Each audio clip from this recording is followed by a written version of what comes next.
Hi, I'm Jason Schwartzman. I'm Jake Ryan. And I'm Scarlett Johansson. Where are you?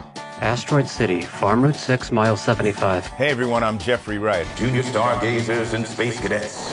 Each year we celebrate Asteroid Day. Hey everyone, I'm Maya Hawke. And I'm Rupert Friend. And we star in Wes Anderson's new movie, Asteroid City. In the movie, families from across the country gather in a fictional American desert town for a junior stargazer convention. I heard there's a real-life reason people will be gathering in the Utah desert this September. The world will never be the same. What is happening there on September 24th?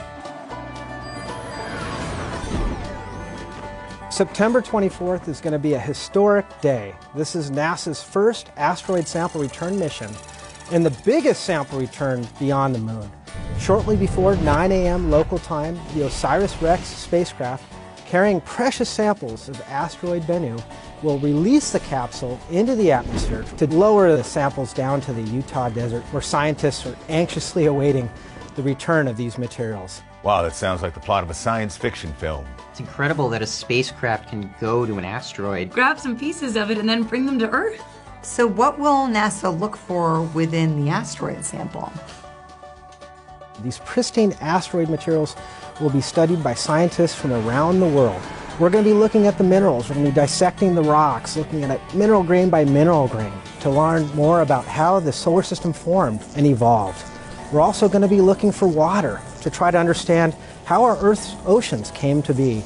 And then finally, we're going to be looking at organic compounds, including some of the basic chemical building blocks of life, to try to understand whether asteroids like Bennu could have delivered the building blocks to Earth, leading to the origin of life on Earth and potentially elsewhere. With the data we obtained from these materials, we're going to be rewriting the textbooks on solar system formation. Fascinating stuff. But don't fragments of asteroids land on Earth all the time? Why can't we study those pieces instead of a mission to bring this sample to the Earth?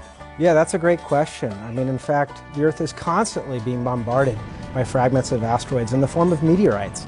But one of the big problems with studying meteorites is you don't always know where they came from, and it also can be contaminated. Fair enough.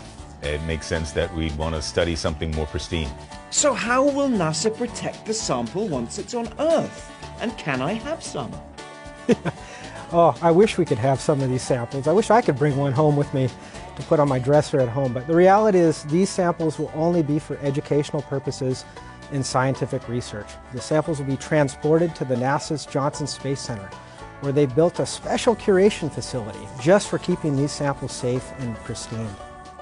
This is also incredible. I'm so glad that NASA has teams of people that are searching for the answers to some of the biggest questions, like where did life and water come from?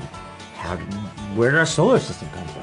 I can't wait to see what we learn from the asteroid sample OSIRIS-REx is bringing to Earth. Thank you for all that you do. This is also incredible. Thank you so much for all you do.